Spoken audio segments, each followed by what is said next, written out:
Bonjour, aujourd'hui je vais vous présenter un exposé sur l'état d'urgence et la législation d'exception en France.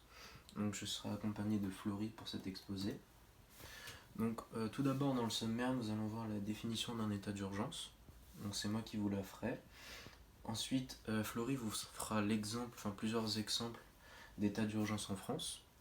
Et en troisième, je vous ferai les différentes formes de législation d'exception en France. Ensuite, il y aura 2 schémas bilan, une conclusion et je vous donnerai aussi nos sources. Donc la définition d'un état d'urgence. Donc l'état d'urgence, il a été décrété le 3 avril 1955. Il est dirigé par l'ensemble des ministres et par l'Assemblée. C'est une mesure exceptionnelle. Et il est utilisé soit en cas de danger imminent qui va restreindre l'ordre public, ou soit à cause d'une calamité publique, donc par exemple une catastrophe naturelle à grande ampleur. Il va permettre d'agrandir le pouvoir des autorités civiles. Il va aussi permettre de restreindre certaines libertés, donc par exemple les libertés individuelles ou publiques de certaines personnes qui pourraient menacer la sécurité publique. Donc cet état d'urgence, il est de 12 jours. Et si on veut aller au-delà de ces 12 jours, donc le prolonger, l'État sera obligé d'être autorisé par le Parlement pour la prolongation. Et donc, quand le Parlement autorisera ce prolongement, il faudra qu'il vote une nouvelle loi. Donc cet état d'urgence, il peut être mis sur une seule partie du territoire ou sur tout l'ensemble du territoire. Donc comme j'ai dit, l'état d'urgence, il a été décrété le 3 avril 1955 à cause des événements qu'il y a eu lors de la guerre d'Algérie. Il a été utilisé 3 fois durant cette guerre, dans ces environs. 3 nouvelles fois dans les territoires d'outre-mer, dans les années 80, et 3 nouvelles fois encore en 2005 à cause des émeutes qu'il y a eu dans les banlieues, et entre 2015 et 2017 avec les risques d'attentats. Donc là, je vous ai mis ce que l'état d'urgence il autorise le ministre de l'Intérieur ou le préfet à faire. Donc par exemple, ce que j'ai dit, interdire ou limiter la circulation, ou encore réquisitionner des personnes ou des moyens privés, comme au jour d'aujourd'hui avec le confinement, etc. D'interdire de séjour certaines personnes, de prononcer des assignations à résidence et d'interdire certaines réunions publiques ou de fermer provisoirement certains lieux publics. Mesures prises par le gouvernement en cas de péril imminent. Certaines libertés fondamentales peuvent être restreintes, voire supprimées durant celle-ci. Pour illustrer ça, nous avons 2 exemples à vous présenter. La première, la crise sanitaire, parce qu'on est en plein dedans, donc j'ai fait ça ici. Et donc le gouvernement a présenté au Sénat un projet de loi d'urgence qui a eu une procédure accélérée pour faire face à l'épidémie du Covid-19. Un premier état d'urgence a été instauré dans toute la France, dans tout l'ensemble du territoire français, le 24 mars 2020. Et a duré jusqu'au 10 juillet, parce qu'il y a eu un prolongement le 11 mai 2020. C'est bien ça. Et durant le laps où il n'y a pas eu cet état d'urgence, nous avons eu une remontée de cas Covid. Et c'est pour ça que nous avons instauré un deuxième état d'urgence le 17 octobre 2020. Cette fois-ci, le 14 novembre 2020, on autorise le prolongement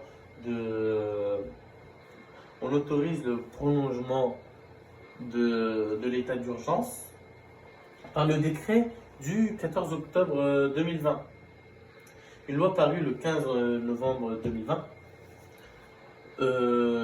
qui dit que on peut être encore confiné jusqu'au 16 février, on peut être encore sous état d'urgence jusqu'au 16 février 2021 inclus. Et comme je vous l'ai dit, l'état d'urgence nous restreint beaucoup de choses. Déjà, le déplacement, elle nous a instauré un couvre-feu, et nous empêche même de nous rassembler et d'exercer certains métiers comme la restauration. Comme autre exemple, nous avons les attentats perpétrés à Paris et à Saint-Denis. La nuit du 13 novembre. Cette nuit-là, entre le 13 et le 14 novembre, il y a eu des attentats, mais les ministres se sont réunis très rapidement pour déclarer l'état d'urgence le 14 novembre 2015. Donc, cet état d'urgence a déjoué 45 attentats. Cet état d'urgence a déjoué 45 attentats en 2 ans, environ 2 ans, oui. Environ. Et cet état d'urgence a permis aux autorités d'interdire la circulation des personnes et d'instituer des zones de protection et de sécurité. Et le séjour des personnes est réglementé, ou le séjour des personnes est réglementé selon la loi de 1995. Donc pour la troisième partie, donc, ce sera les différentes formes de légalisation d'exception en France. Donc il existe en France plusieurs formes d'exception qui sont données donc, par la Constitution du 4 octobre 1958. Donc les plus connus sont ceux du président de la République avec l'article 16. Donc quand le président de la République il utilise cet article 16, ses pouvoirs ils sont particulièrement étendus, mais il n'a pas un temps indéfini et il doit répondre à une situation bien précise. Donc l'article 16, il est précisément donné par le président de la République et il ne peut pas être utilisé par d'autres personnes. Et même, il n'a pas besoin de signature du Premier ministre, on appelle ça un contre-signe. Donc là, j'ai mis les conditions de fond posées par l'article 16 de la Constitution. Donc d'une part, une menace grave et immédiate des institutions de la République, de l'indépendance de la nation, de l'intégrité de son territoire ou de l'exécution de ses engagements internationaux. Et donc d'autre part, l'interruption du fonctionnement régulier des pouvoirs publics constitutionnels. Donc en deuxième, l'état de siège. Donc l'état de siège, c'est une mesure exceptionnelle qui est prise par le gouvernement en cas de danger public qui va menacer la population, par exemple une invasion étrangère. Donc il y a plusieurs dispositions qui sont mises en place par cet état de siège. Tout d'abord, les militaires ils vont remplacer les policiers pour la sécurité publique. En deuxième, les tribunaux civils ils sont remplacés par les tribunaux militaires. Les médias ils sont contrôlés. Ensuite, les libertés elles peuvent être restreintes, par exemple les libertés de circulation, de manifestation ou encore de mobilisation. Donc ensuite, peut y avoir un couvre-feu qui est mis en place, comme au jour d'aujourd'hui avec le virus. Donc cet état de siège, ce couvre-feu, il est donné que dans les territoires qui sont mis par l'état de siège. Et donc voilà pour l'état de siège. Donc l'état d'urgence sanitaire en troisième. Donc l'état d'urgence sanitaire, c'est une mesure exceptionnelle qui est prise par l'ensemble des ministres en cas de catastrophe sanitaire qui va menacer la santé de la population. Par exemple en 2020, l'épidémie du Covid-19. Donc le plus souvent, l'état d'urgence sanitaire, ça a comme exemple l'épidémie, mais ça peut être aussi autre chose. Donc la première fois qu'est donné l'état d'urgence sanitaire, elle est faite par décret, par l'ensemble des ministres, mais la voix qui va être la plus importante va être le ministre de la Santé, et ça va être d'une durée d'1 mois. Et si on veut une prorogation de cet état d'urgence sanitaire, il faudra qu'elle soit autorisée par la loi. Donc si on veut mettre fin à cet état d'urgence sanitaire, il y a 2 solutions. Soit il faut attendre la durée maximum, donné par le décret, ou soit un décret fait par l'ensemble des ministres. Donc je vous ai mis les schémas bilans. Donc déjà pour l'état d'urgence sanitaire, donc je vous ai mis ce que c'était. Comme je l'ai dit, donc c'est une mesure exceptionnelle prise en cas de catastrophe sanitaire, décidée au Conseil des ministres, qui permet au Premier ministre de prendre par décret des mesures pour garantir la santé publique. Donc pour quelles mesures?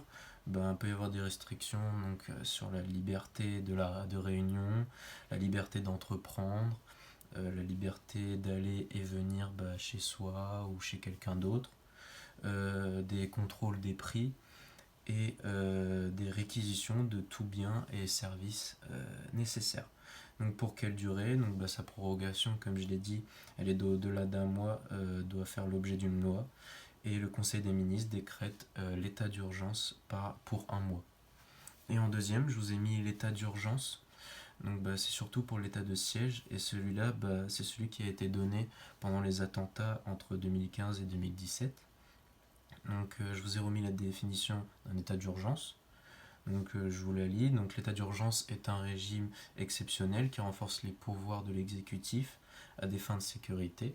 Donc selon la loi du 3 avril 1955, il est déclaré par décret en Conseil des ministres. Donc, les principaux moyens, il y a interdire l'accès à un département, perquisitionner à domicile de jour comme de nuit, comme ce qui s'est passé pendant les attentats, assigner certaines personnes à résidence, interdire la circulation de personnes ou de véhicules, interdire des réunions de famille, la remise des armes, ou encore la fermeture provisoire de lieux de réunion.